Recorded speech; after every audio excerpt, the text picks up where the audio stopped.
Hi, this video is going to be about depression. Now, I want to start off by saying I did actually want to make this video outside, so you got some lovely scenery. It was all very pretty to look at. Sadly, I had a problem with a new microphone that I've got, a radio mic, and it wasn't working very well. So here we are back at home. Um, Before I get started into the video, if you like it, press like and possibly subscribe. That would be lovely. I'm just starting out, so there's going to be a lot more videos on a lot more related topics to this. So what is depression? And how do we recognize the signs? Well, first of all, you may have a lack of enthusiasm. Things that you may have really loved doing before are no longer doing it for you, and you can't really find or really want to think of anything else that you might want to do. You can also have a deep feeling of sadness, and there is a difference between sadness and depression. But if it keeps repeating, the sadness keeps repeating, then that is a sign that you could be depressed. You could also be feeling tired a lot. The reason why people who have depression feel tired a lot is that I think it's they want to shut the world out, and uh, sleeping really does sort of help, or you think it helps with that. It shuts you down. You can't you don't need to deal with anything else if you're asleep. So that's I think why people tend to sort of want to shut down. It's not so much they want to sleep; they just want to shut down away from the world. You could also have a lack of appetite. It's very common. I know when I have my bouts of depression, I do lose appetite, and I think it's really that you don't feel. I don't know if it's someone did say to me that when they had depression, they didn't feel worthy of eating, and I think that could be true. But I know certainly when I first started getting depression or very bad depression, I hardly ate at all for days on end. And obviously it got better. But still, when I get down, I do get a lack of appetite, and that is one of the signs. Also, you might get a feeling of worthlessness, that nobody really wants you, needs you. You're not important in the world. You're not important in anyone's life. Friends or family don't really need you, and that's often a feeling that you can get. You just have a feeling of impending doom. You can sit there, and it can be very quiet, and you will just feel like the world is coming to an end, and not in a panic way, in a very lethargic way, in a very calm way. Um, but you still get that feeling that that everything is coming to an end. There's nothing that you can do to stop it. Um, you may not want to leave the house. You certainly may not want to socialise with people, and that's very common for people who have depression. And I think it ties into the whole worthlessness. But you really don't feel that you want to have to deal with other people. You don't feel that you want to interact with them. And this doesn't happen all the time. I've been through states where I have been very depressed, and then I'm forced into a situation, and I have to be happy. Um, and I'm laughing, joking, but as soon as eyes are away from me, then I am back to that depressed state. but I put on a good act, put on a good show. Yeah, you may feel that everyone else's life is better than yours. Um, they may you may look at what other people are doing and think, oh, well, they're enjoying themselves, they're happy. Why am I not happy? Um, and it's not always the case that people are happier than you. They may feel happy, and this goes back to what I was just saying about when I go through depressed states. When I am around people, I can still be happy and smiling. Um, there was a story of a friend that I was talking to a while ago that we were talking about when we first knew each other, when we first sort of met each other. And they were saying that they thought I was an incredibly confident person. They used the phrase confident to the point of arrogance. And they were very surprised when I told them that actually that was when that time period when I first knew them, I was incredibly depressed. I was on medication for it, and it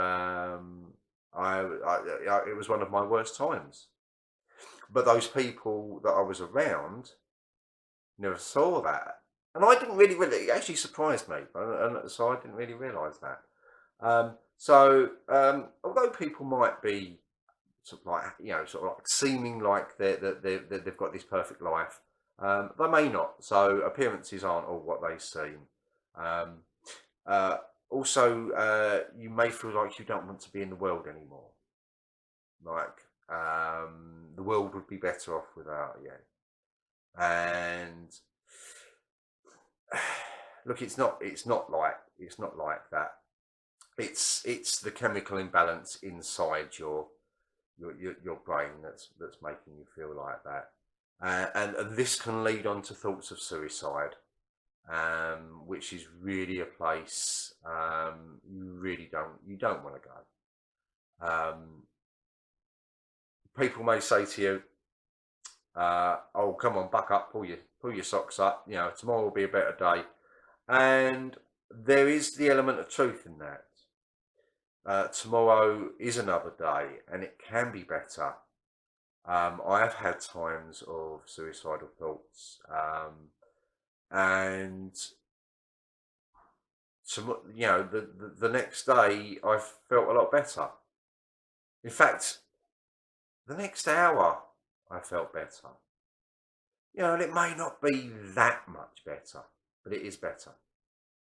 So what can you do if you do think you have depression?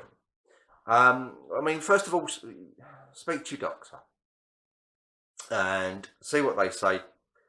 They may want to put you on medication. I would never say to someone, don't take medication. What I will say, and I'm going by my experience, is that medication did help initially, but it wasn't the answer. It was a stopgap. If you've got, if someone sticks a knife in your leg, then painkillers are going to help.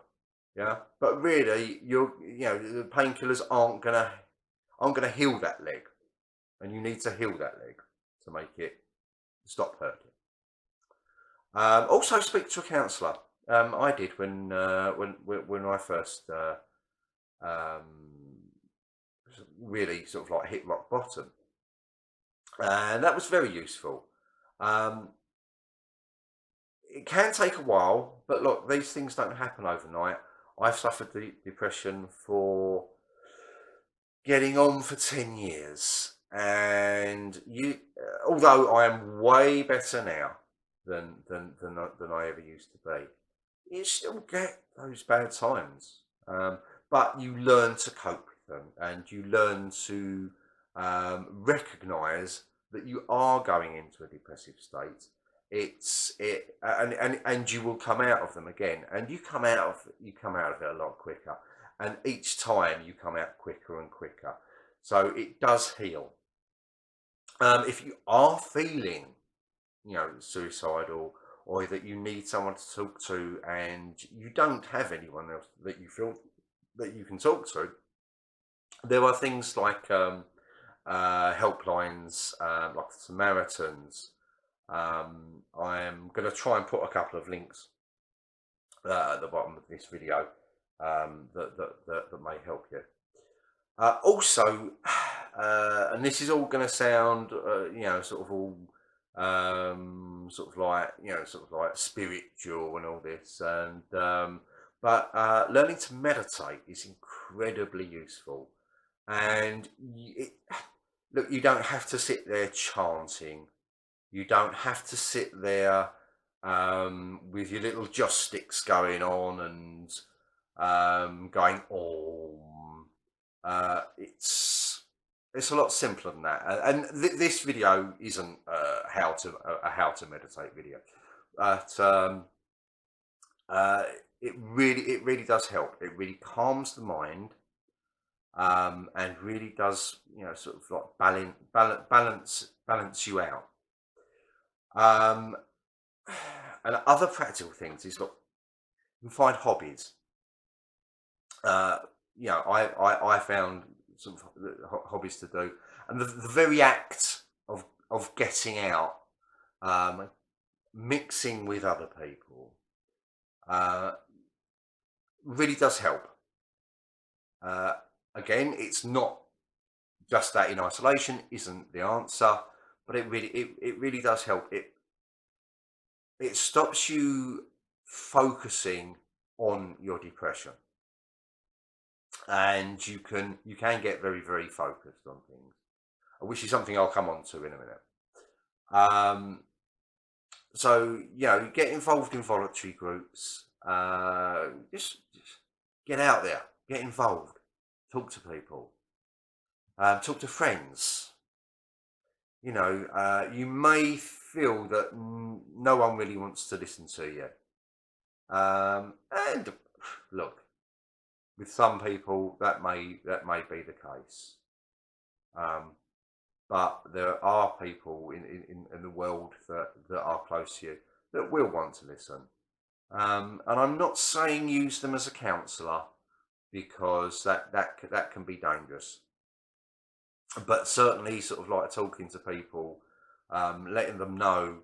There's an old saying, a problem shared is a problem halved, and that is true to an extent. So that's always a useful thing to do.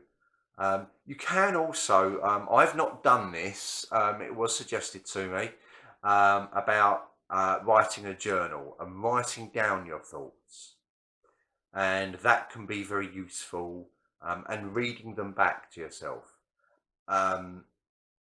They can almost sort of become, they become a lot smaller. Once you see them written down, they become less consequential. So, but things that you shouldn't do when you have depression. Don't start drinking alcohol.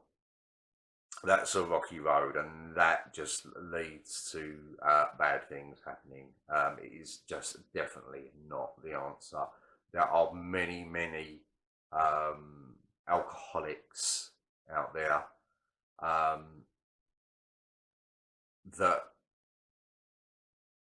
maybe started drinking heavily because of depression. I think a lot of this, I mean, particularly you go back in the past, before we started talking about depression, and it's only been recently since we started talking about it, but I think alcoholism, I think if you look at most alcoholics, you'll find that they do have depression. Same with drugs. I think a lot of people sort of take drugs because they are suffering from depression and they want a way out, and they don't necessarily recognise that they have depression at the time, but it leads to bad you know, bad things happening. Don't keep it to yourself. Talk to your friend. You know, talk to friends. Talk to the counsellor. Talk to the doctor. The worst thing you can do is just bottle it up inside you. But also, don't become a victim. Now, I mean this in two ways. First of all, don't let it beat you. Right? Depression is, you can totally get over it. You totally get over it. It may take many years. It may take a lot of work. It may only take a few months. But don't be its victim. But there's also another way that I mean don't be a victim. And in that way, I mean don't use it as an excuse not to do things, or use it as an excuse to get sympathy out of people. I'll do a video about this one day, but there is a lot of currency at the moment in the world we live in for, you may have heard the term victim status. Do not use depression as victim status. Couple of reasons for it. First of all, it really cheapens and weakens real sympathy for people with depression. And also, it will not help you get out of depression. If you think, woe is me, I've got depression, life is so bad, I'm just a victim in this life, everyone should feel sorry for me, everyone should run around for me, that will do you no good whatsoever. Look, that's the end of the video. I hope I've not bored you too much. So thank you for watching. Again, like and subscribe, and I shall see you on the next video. So goodbye.